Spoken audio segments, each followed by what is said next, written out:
보통의 경우 대치동 학원이나 이런 데서 면접 선생님들이 되게 잘못된 가르침을 줘요, 학생들에게. 본인도 못하는 걸 자꾸 얘기하고 있어요.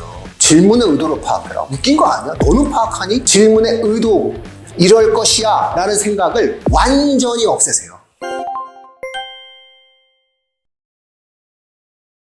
면접에서 가장 중요한 건 뭐냐면 제일 먼저 뭘 알아야 되느냐, 면접의 목적을 좀 알고 갔으면 좋겠다는 거예요. 면접을 왜 보냐는 거예요. 대학 가려고 보는 거예요. 대학 가려고. 대학 입학을 위해서 면접을 보는 거거든요. 이 목적을 자꾸 잃어버려요, 학생들이. 이 대학을 다른 말로 하잖아요. 고등교육기관입니다. 한마디로 얘기해서 대학에 입학하겠다라고 하는 것은 고등교육기관에 입학하겠다는 것. 다시 말해서 내가 면접을 보는 학생이 내가 뭘 하겠다? 네, 공부하겠다는 겁니다. 그러려고 가는 거예요. 이 공부를 하겠다, 이 연구를 하겠다예요. 그러면 내가 어떤 분야에 대한 공부와 어떤 분야에 대한 연구를 하겠다라고 하는 것이 있어야 될 거 아니에요. 연구 대상에 대한 나의 흥미가 있어야 되지 않겠습니까? 이게 그 유명한 전공 적합성이라는 겁니다. 그러니까 추상적으로 생각하면 안 되는 거예요. 해당 학과에 해당 대학에 가서 4년 동안 내가 이걸 공부하고 싶고 여기에 대해서 내가 이런 흥미가 있어 라고 하는 것들을 뭐 하는 거다? 말하고 오는 거예요. 질문이 들어오면. 증명하고 오는 겁니다. 이게 기본적으로 면접을 치르는 학생들의 목적이 되는 거예요. 두 번째는 면접 테스트예요. 시험이잖아요. 근데 시험을 보는 방식이 다른 거예요. 시험을 어떻게 보는 거죠? 교수님들이 학생을 놓고 질문하는 겁니다. 질문과 대답이라는 것을 통해서 이루어지는 시험인 거예요. 그러니까 질문과 대답 속에서 가장 중요한 게 뭐겠어요? 질문의 의도를 알아야 되는 거죠. 저 사람이 왜 질문했냐는 거죠. 그런데 중요한 거는 머릿속에 생각하지 마세요. 어차피 몰라. 왜냐면 지적으로 우월한 사람이 의도를 파악하는 거예요. 보통의 경우 대치동 학원이나 이런 데서 면접 선생님들이 되게 잘못된 가르침을 줘요, 학생들에게. 본인도 못하는 걸 자꾸 얘기하고 있어요. 질문의 의도를 파악해라. 웃긴 거 아니야? 너는 파악하니? 가장 중요한 것은 그 사람의 질문을 있는 그대로 내가 받아들여서 내가 아는 모든 내용으로 그냥 자연스럽게 말하는 거예요. 그러니 면접장에서 가장 중요한 건 뭐겠어요? 귀를 열어야 되는 거예요. 그리고 귀를 열기 전에 뭘 해야 돼요? 눈을 보세요. 면접은요, 눈과 귀로 하는 겁니다. 질문의 의도, 저 사람에 대한 내용, 이럴 것이야 라는 생각을 완전히 없애세요.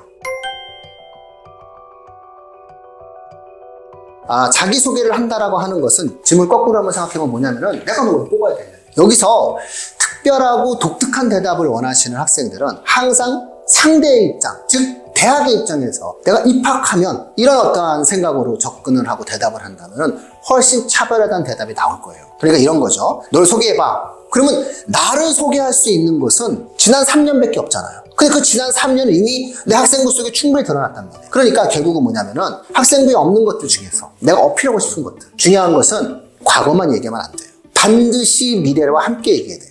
그 미래는 뭐냐? 4년간의 대학생활에 대한 명확한 나의 계획이에요. 적어도 이 정도 준비하고 가야 돼요. 지원동기를 얘기할 때 가장 좋은 거는 내가 4년 동안 무엇을 이루겠다를 얘기하세요. 항상 이 기본 목적을 끝까지 충실하게 생각하셔야 돼요. 그래서 뭐냐, 내가 뭘 흥미로워서 뭘 공부할 거니까 난 이것을 4년 동안 어떻게 공부하고 싶다요. 딱 거기까지만 얘기하는 거예요. 이렇게 대답하게 되면 교수님들이 어떤 행동을 하겠어요? 너는 그걸 위해서 무엇을 준비했냐라고 질문이 들어옵니다. 그러면 내가 3년 동안 준비한 거, 자신 있는 거를 그때 다시 또 대답하는 거예요. 이 티키타카가 필요해요. 저는요, 입학하면 이거를 이루고 싶어서 입학했어요 라고 얘기하는 거예요. 그래서 항상 지원 동기다라고 하는 것은 미래적인 형태와 과거적인 형태에 대한 조합을 적절히 해줘야 된다라는 겁니다.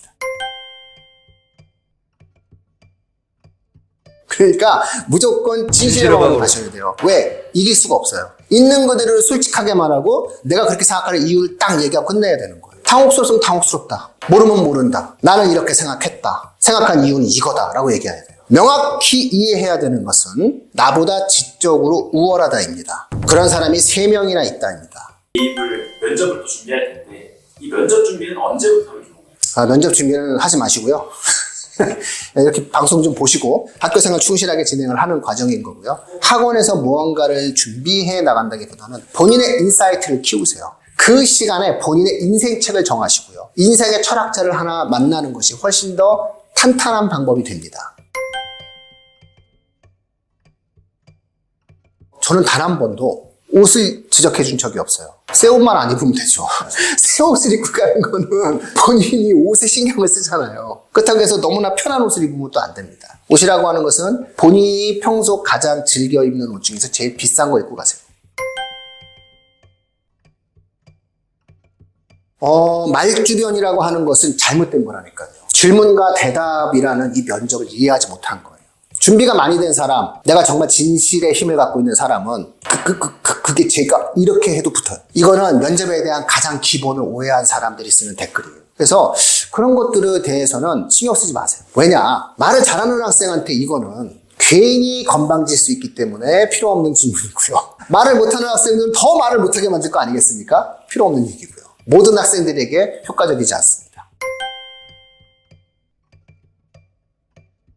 모의 면접은 해야죠. 그 학원 선생님께서 해주시기도 하고 학교 선생님께서 해주시기도 하고 부모님이 해주시기도 하고 대부분의 경우에는 도움을 단기간에 받죠. 근데 그 도움을 받는 게 도움을 받아서가 아니라 두려워서겠죠. 결국은 그 두려움을 해소하는 비용을 지불하시는 겁니다. 제 이 영상이 그러한 두려움을 해소하는 도움이 되시고 비용을 절감하는 데 도움이 되길 바랍니다.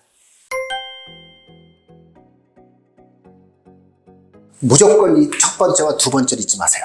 이 두 개가 결국 모든 면접의 기본입니다. 여기서 벗어나는 것은 없어요. 어떤 선생님이 이 1번과 2번과 벗어나는 말씀을 하시면 미안하지만 그 선생님은 면접에 대한 아주 기초적 능력도 없는 겁니다. 1번과 2번의 원칙만 항상 기억해 주시면 자녀에게 조금이라도 도움이 될 수 있는 혹은 학생 스스로도 자신의 질문지를 준비할 때 많은 도움이 될 거라고 생각합니다.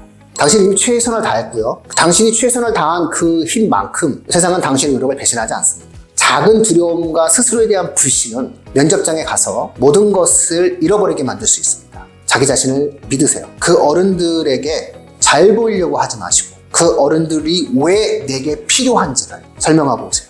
모두 수험생들 합격을 향해서 파이팅!